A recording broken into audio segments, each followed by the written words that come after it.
কারা কারা জানি আজকের মাহফিলে বসেছেন আপনাদের মা নাই, অনেকে বসেছেন আপনাদের বাবা নাই। ওই মা বাবা যে কবরে গেছে, আপনি সন্তান তো এখনো মা বাবার খবর পান না।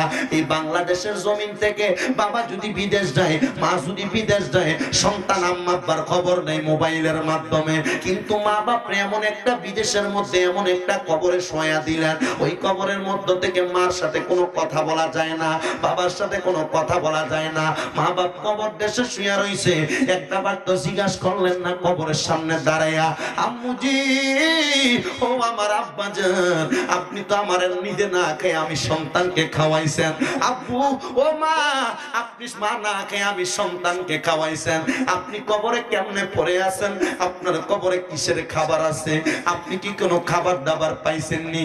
অনেক বন্দারা অনেক বন্দারা বসে গেছো, তোমরা জুনিয়া জনি সন্তান হারায়া বসছো, তোমার সন্তান কবরে চলে গেছে, ওই সন্তানটা কবরে আছে তুমি জানো না। এই মাহফিলে আসার পূর্বে যে ঘরের মধ্যে বসলাম, এই ঘরের একজন মহিলা আম্মু বলছে, হুজুর আমার গত বছর একটা সন্তান মারা গেছে, ওই সন্তানটা আমি মারে বেশি আদর করতো। দেখলাম চোখের পানিগুলা টলমল টলমল করতেছে, বুঝতে পারলাম এই মাটার সন্তানের জন্য কত ভালোবাসা, এই মাটার সন্তানের জন্য কত মোহাব্বত। নবী বলেছেন কোন সন্তান যদি দুনিয়াতে মারা যায়, ওই সন্তানের মা বাবা যদি তার জন্য দোয়া করে গো, আমার আল্লাহ তার মা বাবার দোয়ার কারণে সন্তানকে জান্নাতি বানিয়ে দেয়।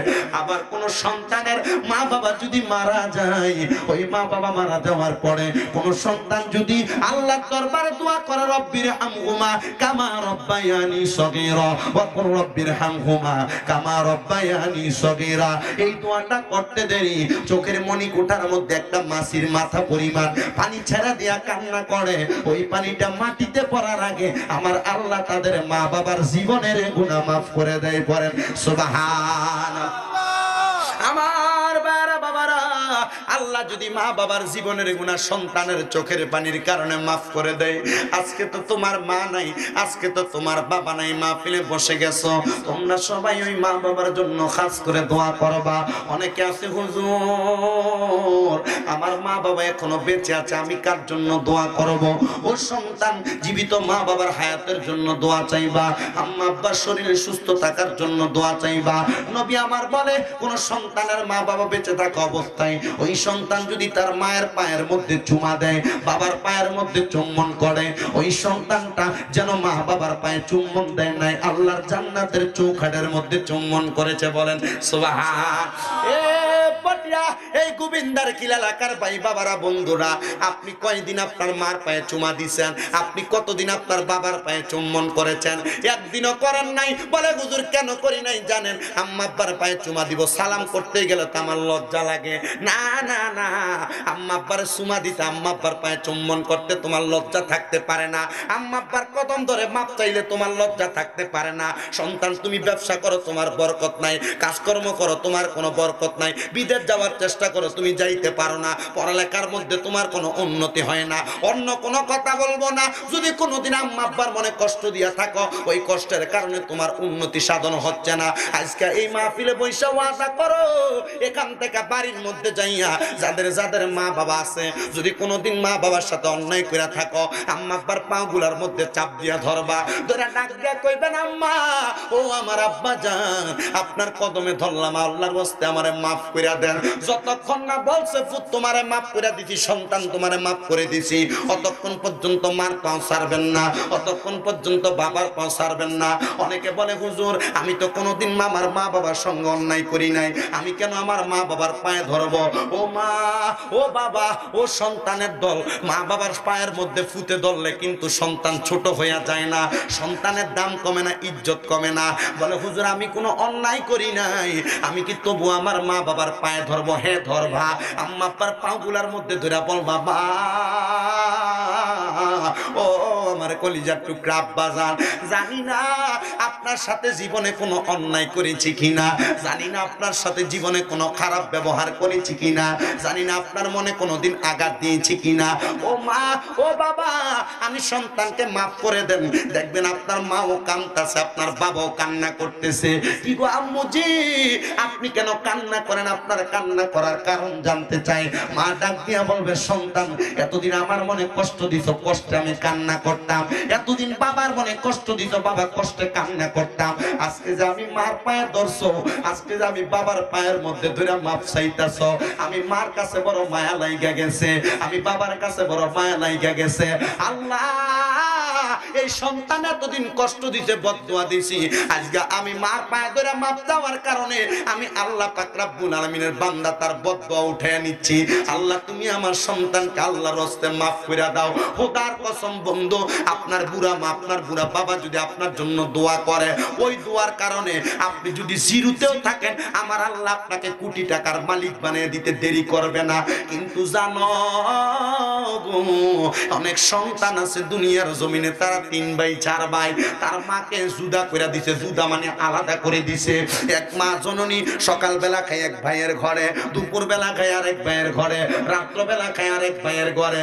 কিরে সন্তান, তোমার বিবেক নাই, তোমার বিবেক নাই, তোমার বিবেক নাই। যে মা 3 বেলা মাছ দিয়ে না খায়, মাছটা তুমি ফুতের পাতের মধ্যে তুলে দিত সকালবেলা, যে মা জননী নিজে না খায় তুমি সন্তানকে মুরগির প্রথম ডিমটা খাওয়াইতো, তুমি সন্তান কেমনে ওই মারে আলাদা করে করে খাবার খাইতে দাও? মারে 3 বেলা 3 ভাইয়ের করে খাইতে দাও। আল্লাহর দোহাই লাগে, দাও তোমার পাওটা আমার কাছে দাও, শামিম রাজা জিব্বা দিয়া তোমার পা পরিষ্কার করে দিব। তবুও কোনোদিন আম্মা আব্বার এমন ভাবে আলাদা কইরো না। মাটার 3 ভাইয়ের কাছে ভাগ না করে দেয়া, আজকে মাহফিল থেকে বাড়ির মধ্যে যা ডাক দিয়ে বলবা, মা ও আমার আব্বা জান, আর 3 বেলা 3 করে খাওয়া লাগবে না, আজকে থেকে আপনি আমার ঘরে খাইবেন। আমি যদি 3 বেলা শুটকি দিয়া খাই, আপনি শুটকি দিয়া খাইবেন। আমি যদি ভালো খাবার খাই, আপনি ভালো খাবার খাইবেন। মা বাপ যখন বুড়া হয়ে যায়, তাদের মুখের রুচি কিন্তু পরিবর্তন হয়ে যায়, কখন কোনটা খাইতে মন চায় মা বাপ কিন্তু জানে না। 3 ভাইয়ের ঘর থেকে যদি 3 রকমের তরকারি মা বাবার সামনে দিতা, তোমার মা বাবা ওই তরকারিটা খাইয়া মনের আত্মাটারে শান্তি করত। কেমনে তুমি সন্তান তোমার মাকে তুমি জুদা করে দাও, আলাদা করে দাও? না না না, তোমার মা তোমার বাবা তো এমন পাত্র নয়। অনেক সন্তানের চোখের পানি টলমল টলমল করে, অনেকের চোখগুলা লাল হয়ে গেছে। হুজুর, যারা মা আছে তারা বাড়িতে যে আমার পায়ে ধরবো, যারা বাবা আছে তারা বাড়িতে যা বাবার পায়ে ধরে মাপ চাইবো। আমার তো মা নাই, আমি কার পায়ে ধরে ধরে মাপ চাবো? আমার বাবা নাই, আমি কার পায়ে ধরে ধরে মাপ চাইবো? জানে আমার নবীজি বলেছেন, কোন সন্তানের যদি মা মারা যায়, কোন সন্তানের যদি বাবা মারা যায়, ওই সন্তান যেন তার আম্মা আব্বার কবরের কাছে চলে যায়। কবরটার পশ্চিম দিকটা পিছ দিয়া মার মাথাটার দিকে ফিরা সন্তান যখন দোয়া করে, রব্বির হামহুমা কামা রব্বায়ানি সগীরা ওয়াকুর রব্বির হামহুমা কামা রব্বায়ানি সগীরা, ওই সন্তানের চোখের মণিকোঠার মধ্যে একটা মাছির মাথা পরিমাণ পানি ছেড়ে দিয়ে কান্না করলে সন্তানের মা বাবার কবরের আযাব মাফ হয়ে যায়।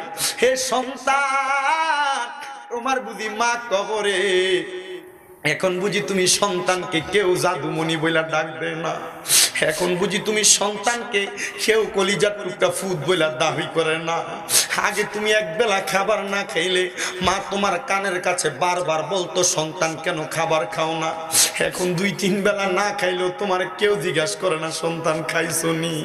আল্লাহর দোহাই, এমন মা বাবা যাদের কবরে, ওই মা বাবা দুনিয়াতে বেঁচে থাকতে তোমরা মা বাবার খেদমত করো, মা বাবার আদর যত্ন করো। হুজুর, মা বাবা মারা যাওয়ার পরে আমরা কি কোনো আদর যত্ন করতে পারবো না? আমরা সন্তান তো বড় অসহায় হয়ে যাব। হ্যাঁ, করতে পারবা। মুসনাদে আহমদের হাদিস, আবু দাউদ শরীফের হাদিস, বাইহাকি শরীফের হাদিসটা বর্ণনা। আন আবি উসাইদিন রাদিয়াল্লাহু তাআলা আনহু قال قال بيننا نحن عند رسول الله صلى الله عليه وسلم, হযরত আবু সাইদিন বলে, একদিন আমি আমার নবীজির দরবারে উপস্থিত ছিলাম, আমি দেখলাম ইদি জাআ বিন বানি সালামাতা, বনু সালমা গোত্রের একজন লোক আমার নবীজির দরবারে আগমন করলো, আর জিজ্ঞাসা করে, ফাকালা ইয়া রাসূলুল্লাহ, ইয়া রাসূলুল্লাহ, আপনার কাছে জানতে চাই, হাল বাকিয়া মিন বিররি আবওয়াইয়া শাইউন আবাররুহুমা বিহি বাদা মাউতিহিমা, ও নবী, আমাদের মা বাবা যদি মারা যায়, আমরা সন্তানের কোনো দায়িত্ব আছে কিনা মা বাবার ইন্তেকালের পরে? করে? আমার নবী বলেন, আমার নবী বলতেছেন হ্যাঁ না কলা না, অবশ্যই তোমাদের দায়িত্ব আছে নবীজি। আম্মা আব্বা ইন্তেকাল করার পরে আমরা সন্তানের দায়িত্ব কি? আমার নবী বলেছেন সন্তানের 5টা দায়িত্ব।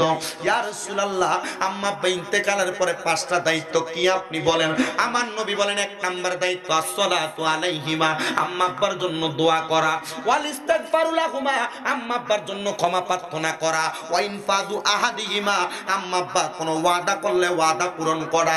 তোমার আম্মা জানের বড় শখ ছিল মক্কা মদিনা যায় হজ করব, কিন্তু হজ করার আগে তোমার মা মারা গেছে, তোমার বাবা মারা গেছে, তুমি সন্তান তোমার মা বাবারে হজ করাইতে পারো নাই। আম্মা আব্বা কবর দেশে চলে গেছে, কিন্তু তোমার মা বাবা তোমারে অনেক সম্পদ দিয়া গেছে, ওই সম্পদটা তুমি ভাগাভাগি না কইরা আগে ওই সম্পদের কিছু অংশ দিয়া তোমার মা বাবার হজটা কাউকে দিয়া বদলি হজ করাইবা। আম্মা আব্বার কোনো ঋণ থাকলে ঋণটা পরিশোধ করবা, আম্মা আব্বার কাছে কেউ টাকা পাওনা থাকলে টাকাগুলো পরিশোধ করবা। এটা হইল 3 নাম্বার দায়িত্ব নবীজি গো। আর 2টা দায়িত্ব কি? আমার নবী বলেন ওয়াসিলাতির রাহমিল্লাতি লা তুসালু ইল্লা বিহিমা। 3 নাম্বার দায়িত্ব, তোমার মা মারা যাওয়ার পরে তোমার খালা, তোমার মামা, তোমার নানার বাড়ি আত্মীয় স্বজনের সঙ্গে সম্পর্ক বজায় রাখবা। বাবা মারা যাওয়ার পর তোমার চাচা, তোমার ফুফু, নানার বাড়ি, দাদার বাড়ির সম্পর্ক বজায় রাখবা, তাহলে তোমার মা বাবার কবরে শান্তি আসবে। আর 5 নাম্বার দায়িত্ব ওই ইকরামু সাদিকিহিমা, তোমার বাবার বয়সী কোনো মুরব্বী যদি এলাকাতে থাকে তারারে সম্মান করবা, মার বয়সী কোনো মুরব্বী থাকলে তারারে সম্মান করবা। কেন কেন তুমি সন্তান রাস্তা দিয়া ঘুরো, তোমার বাবার বয়সী কত মুরব্বী তোমার সামনে দিয়ে হাঁটে, কিন্তু তুমি তোমার আব্বা জানের চেহারাটা দেখো না। তোমার সামনে তোমার চাচাতো ভাই তোমার চাচারে আব্বা কইয়া ডাকে, কিন্তু তুমি তোমার বাবারে বাবা বইয়া ডাকতে পারো না। ডাকবা কেমনে গো? তোমার বাবা তো কবরে, ওই বাবারে বাবা কইয়া ডাকতে তো কলিজা লাগবো। তোমার আব্বা কবরে শুয়ে রইছে, যে বাপ রাস্তাঘাটে কোনো দামি খাবার দেখলে ওই খাবারটা খাইতো না, লুঙ্গির প্যাচের মধ্যে কইরা ফুতের জন্য নিয়ে আসতো, ওই বাপ সিরা লুঙ্গিটা পইরা 1 মাস 2 মাস কাটাইছে, তবু বাপ নিজে একটা নতুন লুঙ্গি কিনছে না।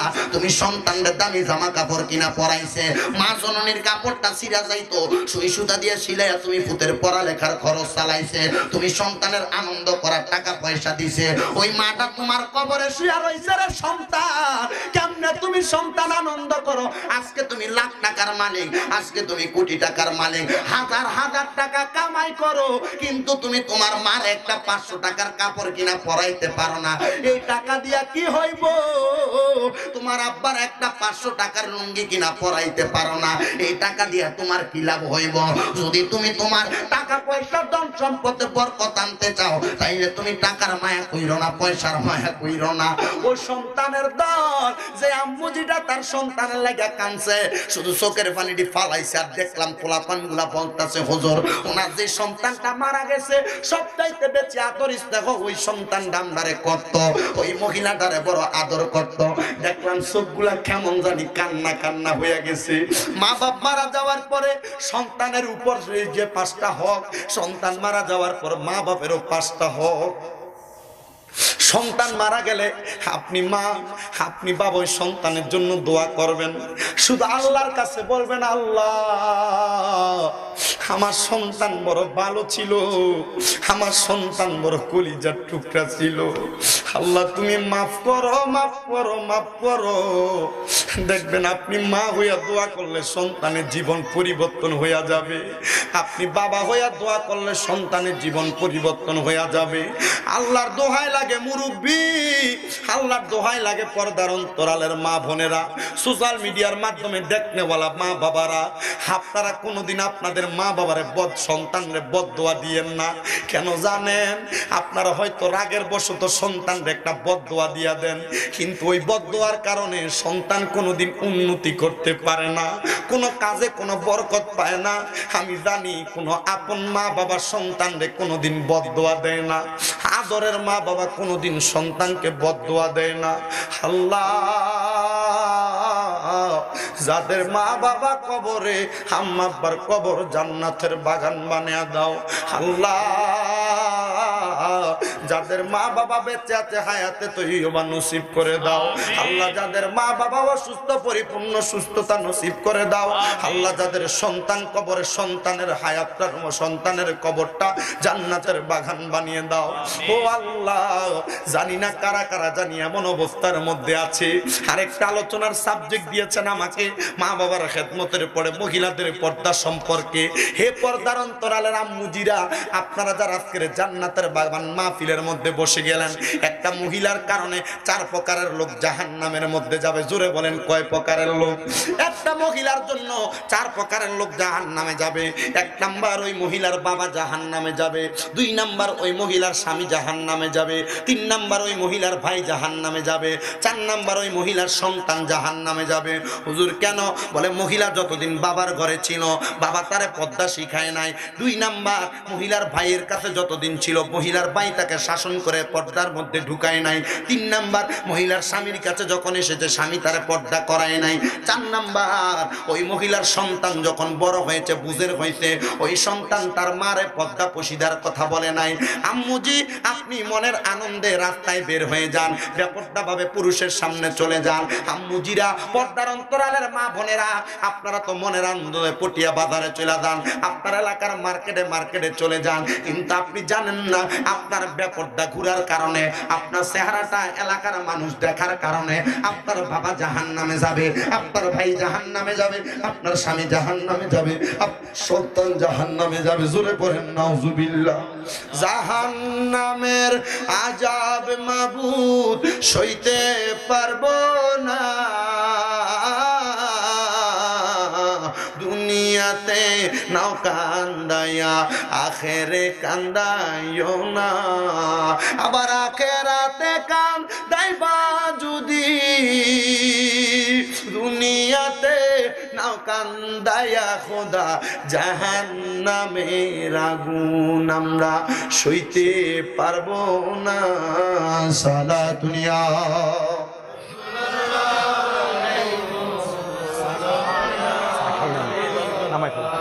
সালাতুন ইয়া রাসূল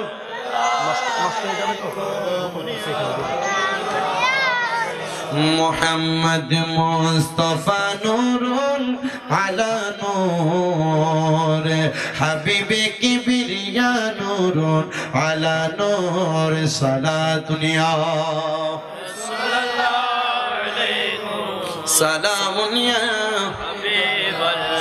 मैं कब्र में अंधेरी में घबराऊंगा जब तन्हा,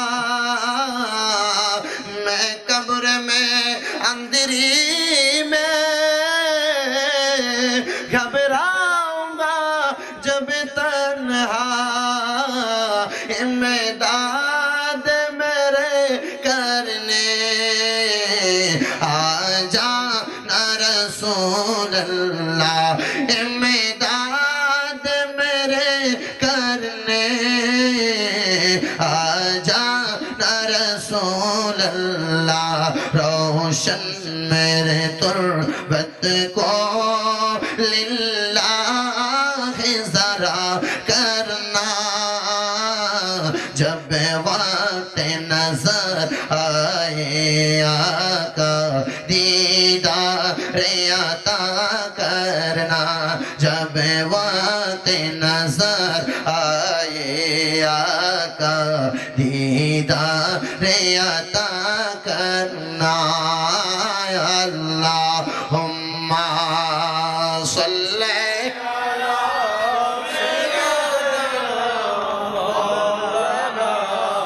मुहम्मद वाला आले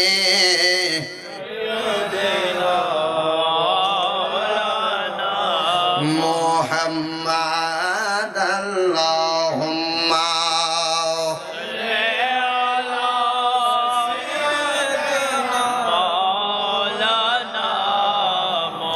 वाला आले सय्यदना। তাহলে আমার ভাইয়েরা বাবারা, একটা নারীর জন্য, একটা মহিলার জন্য, একটা মেয়ের জন্য কয় প্রকারের মানুষ জাহান্নামে যাবে? জোরে বলেন না কয় প্রকার? কথা বলে না কয় প্রকার? 4 প্রকারের মানুষ জাহান্নামে যাবে। 1 নাম্বার মেয়েটার বাবা জাহান্নামে যাবে, 2 নাম্বার মেয়েটার ভাই জাহান্নামে যাবে, 3 নাম্বার মেয়েটার স্বামী জাহান্নামে যাবে, 4 নাম্বার মেয়েটার ছেলে জাহান্নামের মধ্যে যাবে। ও হুজুর জানতে চাই কিভাবে? ও আমার মুরব্বী বাবারা, আমার পটিয়া গোবিন্দার খিল এলাকার ভাই বাবারা, বন্ধুরা, 1 নাম্বার আপনি যখন মেয়ের বাবা, আপনি যদি আপনার মেয়েটাকে পর্দার ভিতরে না রাখেন, আপনি যদি মেয়েটাকে পর্দার বাহিরে বের করে দেন, আপনি যদি আপনার মেয়েটাকে বেপর্দাভাবে ঘুরতে দেন, এলাকার ছেলে মেয়ে ছেলেদের সাথে মিশতে দেন, এলাকার ছেলেরা যদি পুরুষ মানুষ যদি আপনার মেয়েকে দেখে, এই বেপর্দার কারণে আপনি বাবা জাহান্নামে চলে যাবেন। 2 নাম্বার আপনি মেয়ের ভাই, আপনি বড় ভাই হয়ে যদি আপনার বোনটাকে অথবা ছোট ভাই হয়ে যদি আপনার বোনটাকে বেপর্দাভাবে ঘুরতে দেন, আপনার বোনকে যদি এলাকার পুরুষ মানুষ দেখে, তাইলে আপনার বোনটা হবে বেপর্দা নারী।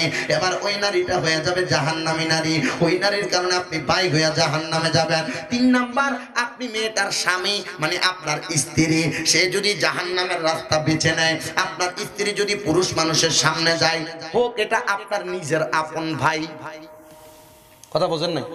মানে দেবর বলে না, কথা বলে না, দেবর বলে না, সে তো মনে করে আল্লাহ কি হয়েছে, এটা আমার ভাবি, মায়ের মতো। দেরি তোর মা, মা মায়ের জায়গায়, কিন্তু ভাবিকে মা মনে করে ভাবির সামনে যাওয়া যাবে? কথা বলে না কেন? যাওয়া যাবে?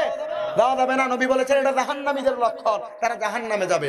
এই জন্য আপনি স্বামী, 3 নাম্বার স্বামীর কাজ হলো আপনি আপনার স্ত্রীকে পর্দার মধ্যে রাখবেন। আপনার স্ত্রীকে বাহিরের কোনো পুরুষ যেন না দেখতে পারে এমন ব্যবস্থা আপনি স্বামী হইয়া করা লাগবে।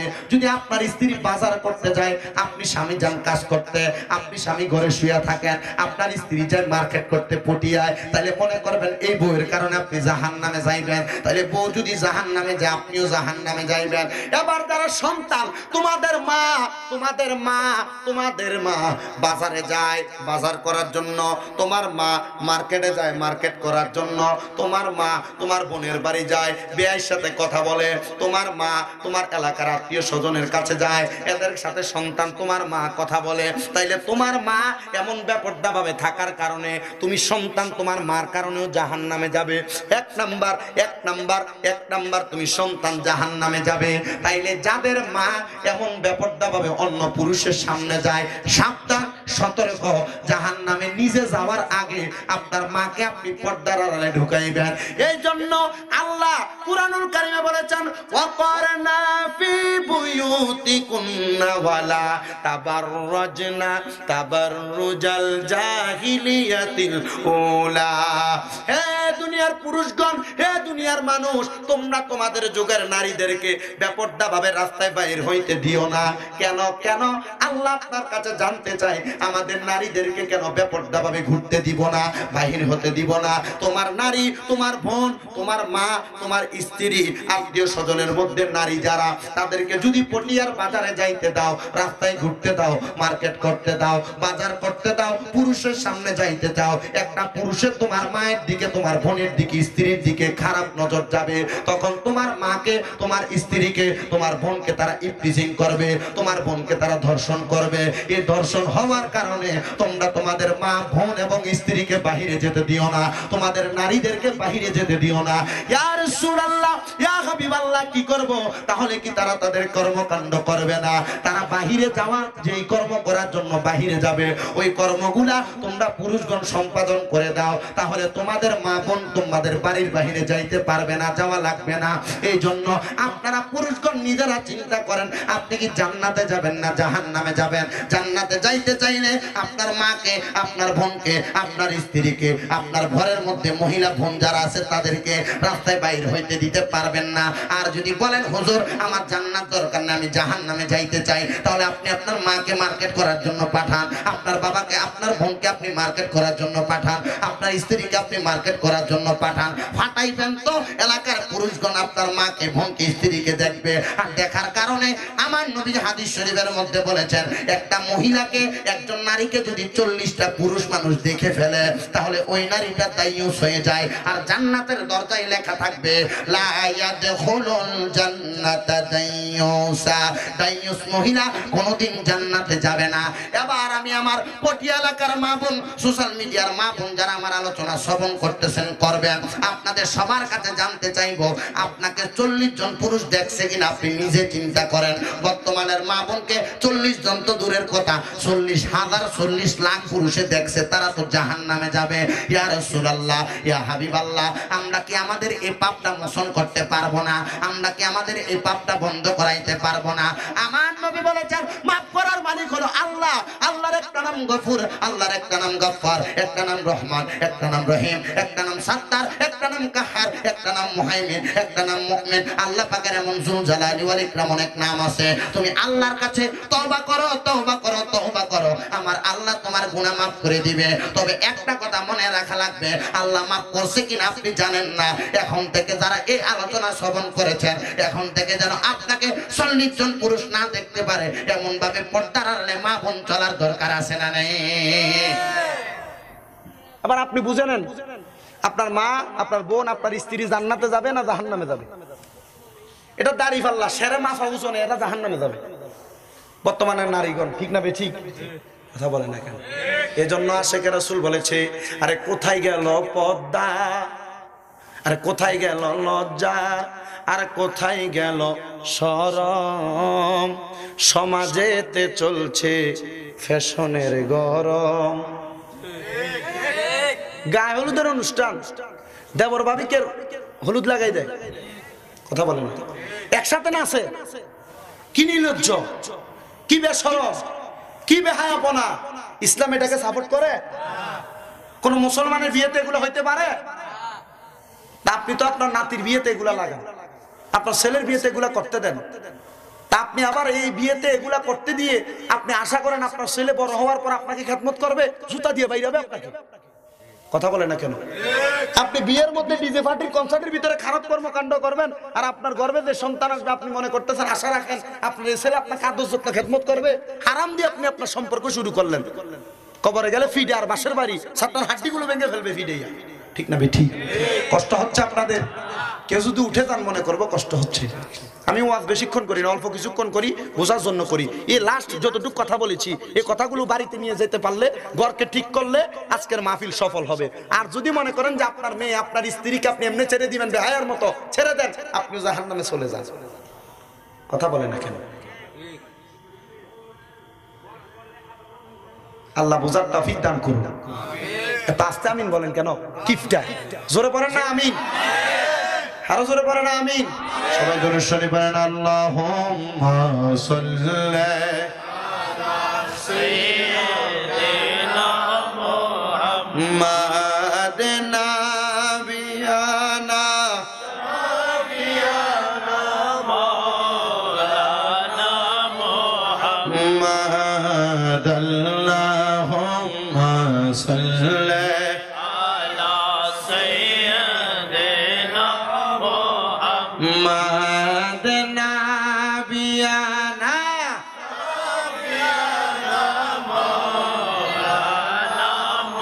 কোথায় রইলেন দয়াল নবী আমাদেরকে ছাড়িয়া? কোথায় রইলেন মায়ার নবীজি আমাদেরকে ছাড়িয়া? হায়রে আপনি বিনে কি লাভ হবে এই দরাতে বাঁচিয়া? আল্লাহুম্মা সাল্লি আলা সাইয়্যিদিনা মুহাম্মাদ নাবিয়ানা মাওলানা। কান্দায়ো না, কান্দায়ো না, আমরা দয়াল নবীকে কান্দায়ো না, কান্দা আমরার দয়াল নবীরে। আরে নবী বিনে বান্ধব নাই রে, রোজ হাসরের ময়দানে আল্লাহুম্মা সাল্লি আলা সাইয়্যিদিনা মুহাম্মাদ নবী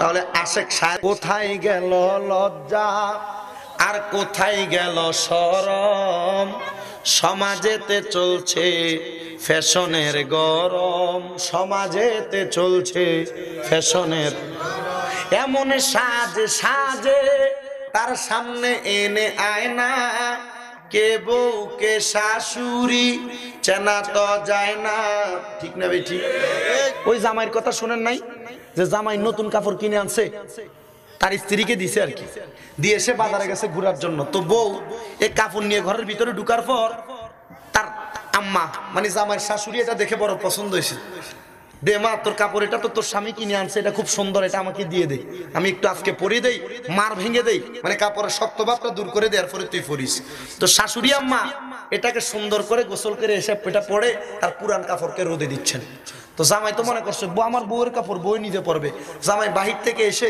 নিজের বউ মনে করে শাশুড়ি আম্মারা জড়াই দিচ্ছে নাউজুবিল্লাহ পড়বেন আরো ধরে বলবেন নাউজুবিল্লাহ তাহলে এই জন্য আশেক বলেছে এমন সাজে সাজে তার সামনে এনে আয়না কে বউ কে শাশুড়ি চেনা তো যায় না বুড়া বুড়া বেডিয়া বুড়া বুড়া মহিলা তাদেরকে বলেন আপনারা বুড়ি মহিলা এরা এমন পোশাক পরে এটাতে মুরব্বী মহিলা এটা বোঝা যায় না কি গো আপনি মুরব্বী মানুষ আপনি সুন্দর কাপড় পরবেন ঢিলে ঢালা জামা কাপড় পরবেন বলে হুজুর যারা যুবতী তারাও কি টাইট পরবে নাকি না যারা মুরব্বী মহিলা আপনাকে দেখলে দূর থেকে যেন অনুধাবন করা যায় এটা মুরব্বী না যুবতী এটা বোঝা যাবে না কিন্তু বর্তমানে এমন পোশাক এমন বোরকা মহিলাটা উলঙ্গ হলেও তার শরীরকে এমন ভাবে অনুধাবন করা যাবে না বর্তমানের বোরকাগুলা এমন টাইট ফিটিং এগুলা পরলে মহিলাদের শরীরের আকার আকৃতি অনুধাবন করা যায় ঠিক না আপনারা নিজেরাই বলেন নিজেরাই চিন্তা করেন আপনাদের যে পোশাক এই পোশাকের কারণে আপনারা নিজেরাই তো জাহান্নামে যাবেন কথা বুঝেন না আপনারা মা বোন যারা পর্দার আড়ালে এই ওয়াজ আগামী বছর আর আমাকে দাওয়াত করার না মানবে না মুখে এই হুজুর আনছো এরা আমাদের বিরুদ্ধে কথা বলে দরকার নেই আপনারা বোন দাওয়াতে আপনাদের বিপক্ষে যাবে এজন্য দাওয়াত দিবেন না জান না তবে আমি চাই আমার এই পটিয়া এলাকার নয় সারা বিশ্বের যত মুসলমান মা বোন আছে তারা যেন জাহান্নামে না যায় তারা যেন জান্নাতে যায় আপনি নিজের যৌক্তিকতাকে প্রশ্ন করেন আপনি যদি টাইট ফিটিং বোরকা টাইট ফিটিং পোশাকের মাধ্যমে আপনি আপনার শরীরকে মানুষের মাঝে প্রদর্শন করেন আপনাকে কি আল্লাহ জান্নাতে দিবে কবরে গেলে আপনার শরীরের চামড়াগুলো ছিঁড়ে ছিঁড়ে ফেলা হবে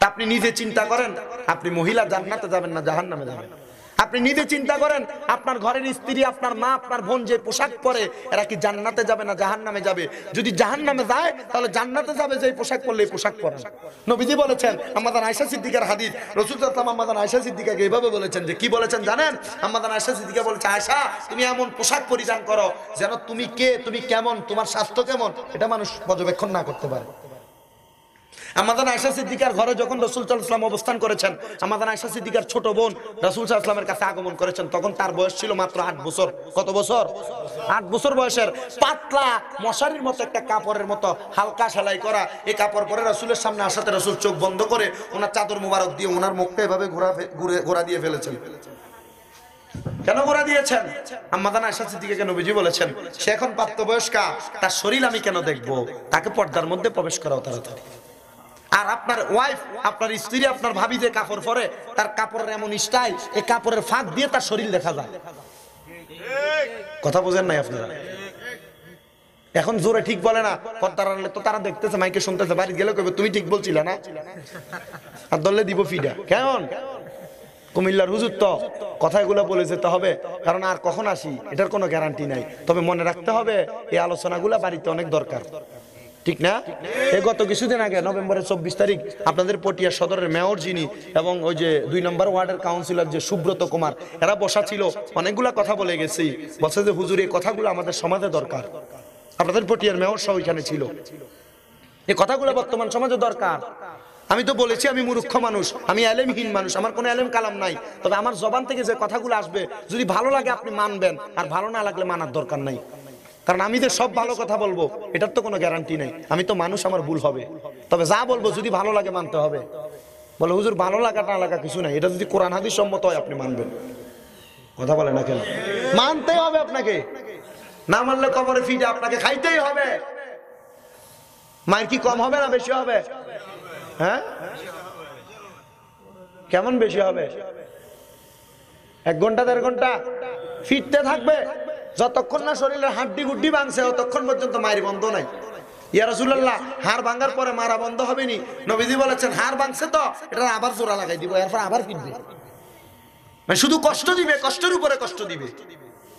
তো তোমরা যারা ছেলেরা আছো তোমাদের মা বেপরদা ভাবে অন্য পুরুষের সামনে যায়।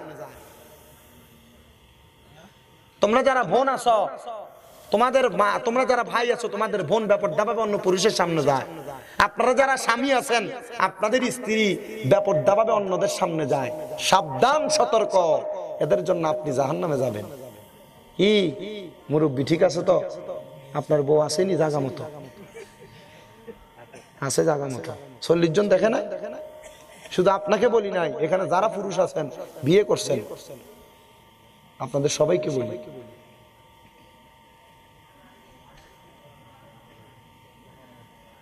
মারহাবা পড়বেন না জোরে? কি মারহাবা? কিসের মারহাবা এটা? মা বোন তো পর্দার আড়ালে মনে হয় আমাকে গালি দিয়ে একবার থুবাই ফেলতেছে। আহারে আম্মা, আমি চাই আপনি মা জান্নাতে যান। জানি না কয়জন আছেন, কিভাবে আছেন আপনারা ভিতরে। আল্লাহ এদেরকে জান্নাতের বাসিন্দা করো। কি আমিনের আওয়াজ তো ছোট, কি ওই বউ আর শাশুড়ির মতো হবে আর কি। জামাই শাশুড়িকে বউ মনে করি আমজা করি ধরবে। সাবধান, ফিরে আছে কবরে। আল্লাহ বুঝার তৌফিক দান করুন। আশিক কি বলেছে? এমন সাজে সাজে তার সামনে এনে আয়না, কে বউ কে শাশুড়ি চিনা তো যায় না, তার রঙে ঢঙের পোশাক শরীরে মানায় না, তার রঙে ঢঙের পোশাক শরীরে মানায় না। কোথায় গেল লজ্জা আর কোথায় গেল শরম? ঠিক না বেঠি? সালাতুন ইয়া রাসূলুল্লাহ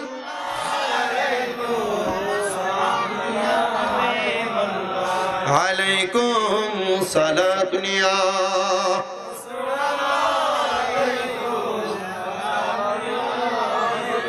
از خدا خواهیم توفیق کی یاداب بیاداب محروم گشت از فضل رب صلاة دنیا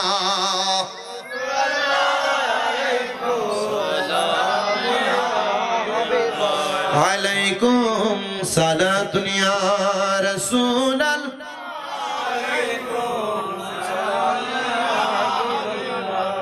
আমার ভাইরা বাবারা বন্ধুরা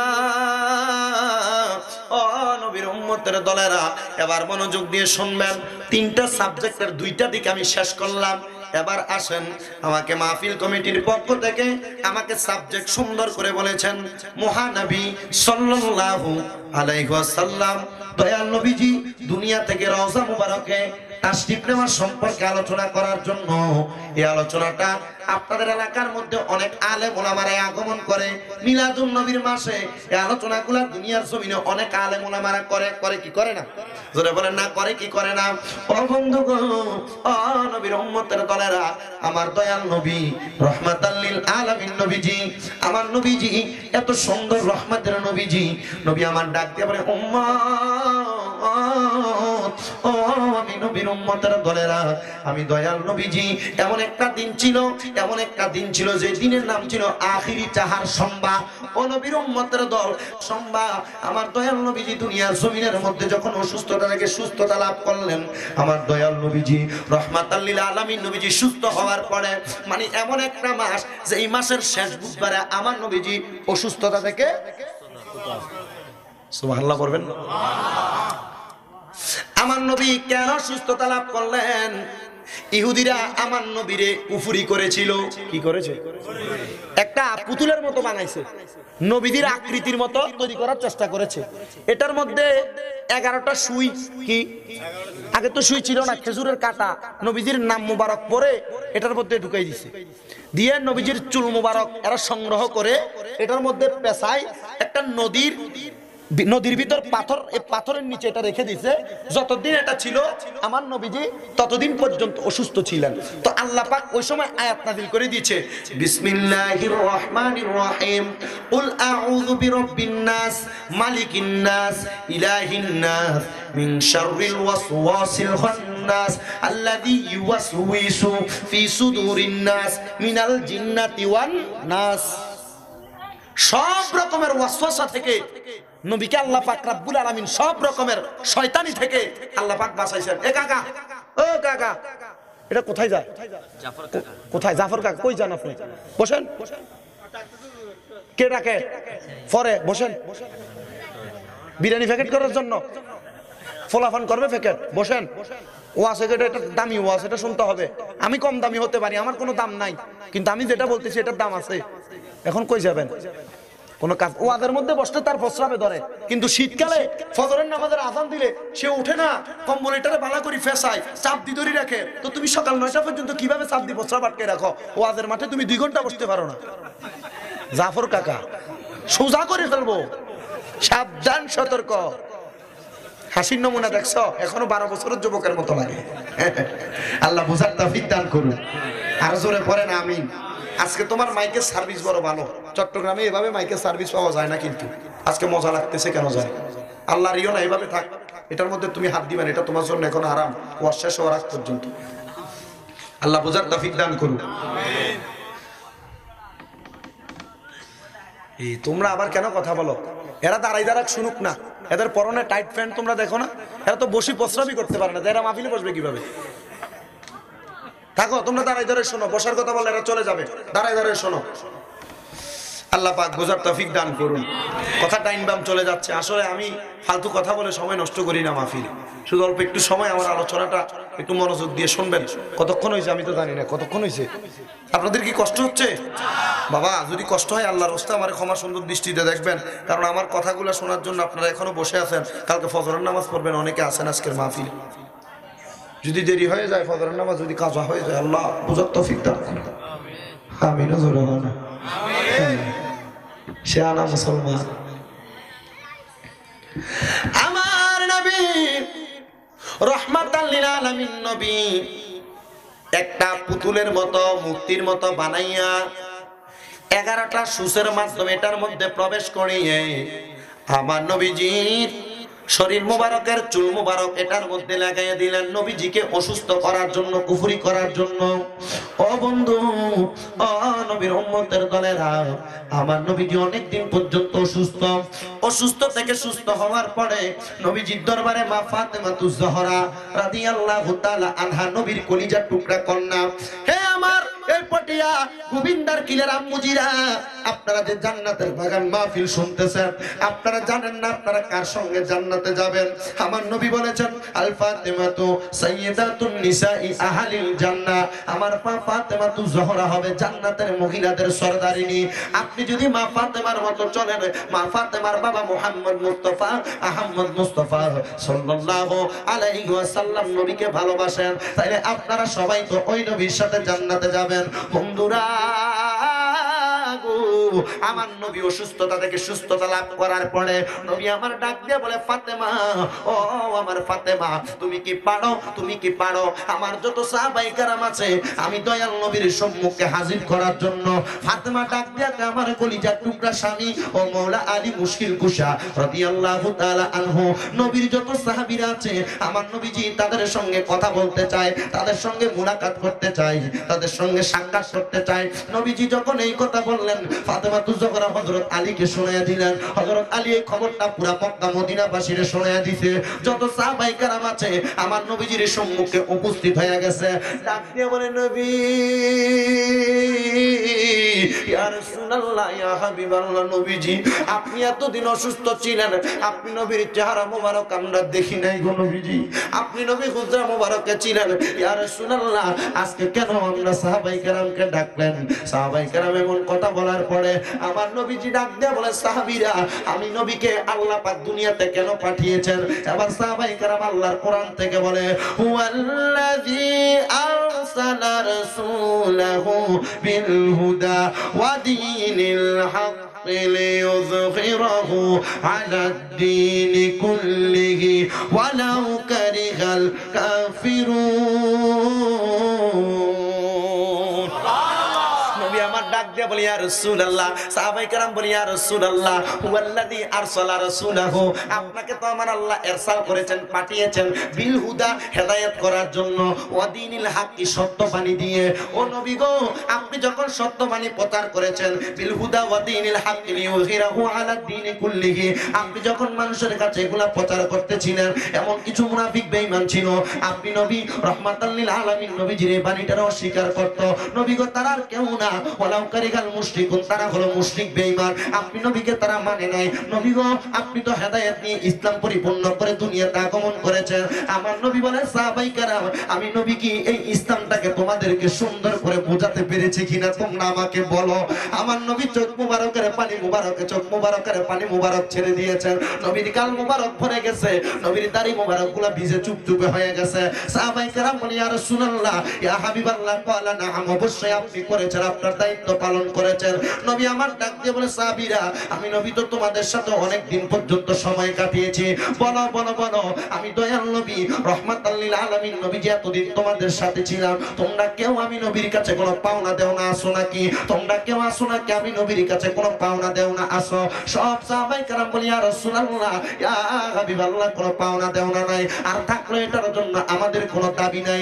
আমার নবী মাপ চাওয়ার কারণ কিন্তু এইটা নয়, আমার নবী শুধু উম্মতকে শিখিয়ে দিয়া যায়, ইন্তেকাল করার এক সেকেন্ড আগে আমার উম্মত তোমাদের যদি কোনো পাওনা দেও না থাকে, মানুষের কাছে মাপ চাইবা, নচেত তার এটা পরিশোধ করে দিবা। আর নচেত ইন্তেকাল করার পরে হাক্কুল ইবাদ, বান্দার হকের জন্য তুমি কবরে কঠিন লাঞ্ছনা ভোগ করবা। আপনার জায়গা হলো 1 ঘন্টা, আপনি জায়গার পরিমাপটা 1 ঘন্টা থেকে আপনি বাড়ায়া 1 হাত বাড়ায়া দিলেন। আল্লাহ নবী বলে, কেউ যদি বিন্দু পরিমাণ একজন মুসলমান হইয়া অপর মুসলমানের সামান্য পরিমাণ সম্পদ লুণ্ঠন করে, জায়গা দখল করে, আমি নবী বললাম ওই ব্যক্তিকে কবরে রাখার পরে কবরের মাটি তারে এমন ভাবে চাপ দিবে, ডান দিকের ছাতনার হাড্ডিগুলা ভাঙ্গা বাম দিক দিয়ে বাইর হবে, বাম দিকের ছাতনার হাড্ডিগুলা ভাঙ্গা ডান দিক দিয়ে বাইর হবে। হায় হায় হায় হায়, গনি পড়া যাবে কবরে, কিন্তু বান্দাকে তোমার কেউ বাঁচাবে না। তুমি কার জন্য পরের সম্পদ তোমার সন্তানকে দিয়ে যাচ্ছ, ওই সন্তান তো তোমার জন্য দোয়াই করবে না। কোন সম্পদ মানুষের হক মাইরা তুমি তোমার সন্তানকে, স্ত্রী পুত্রের জমি দিয়ে যাচ্ছ, ওই সন্তান তো তোমার কবরে খবর নিবে না। মানুষের টাকা মাইরা উজনে কম দিয়ে তুমি তোমার সন্তানকে বড় বানাও, ওই সন্তান তো কবরে তোমারে বাঁচাইতে পারবে না। আল্লাহর নবী কয়, উম্মত, আমি নবী দুনিয়া থেকে যাওয়ার আগে আমি আমার সব সাহাবায়ে কেরামের কাছে বিদায় নিয়েছি। আমি নবী রওজা মুবারকে তাশরিফ নেওয়ার আগে আমি নবী উম্মতের কাছে একটা শিক্ষা দিয়েছি, হে সাহাবায়ে কেরাম, তোমরা কেউ কি আসো আমি নবীর কাছে কোনো পাওনা দেও না আসো? সবাই বলে, ইয়া রাসূলুল্লাহ, জানি না, আমরা কোনো পাওনা দেও না আপনার কাছে নাই। নবীজি, পাওনা থাকলেও কোনো দাবি, জোরে বললেন না নাই? পিছনে একবার পিছনে একজন সাহাবী হাত তুলছে, ইয়া রাসূলুল্লাহ, আমার আছে। সবাই অবাক হয়ে গেছে। ওসমান জিন নুরাইন কয়, কি বলো, কি আছে বলো, আমার যত সম্পদ নবীজি তো তোমার কাছে চাইতেছে, আমি এখন দিয়ে দিব। না, হবে না। আবু বকর বলে, কি চাও? আমার জান দিয়ে দিব। ওমর ফারুক বলে, কি চাও, লাগবে? নিয়ে নাও, কি লাগবে? সব সাহাবায়ে কেরাম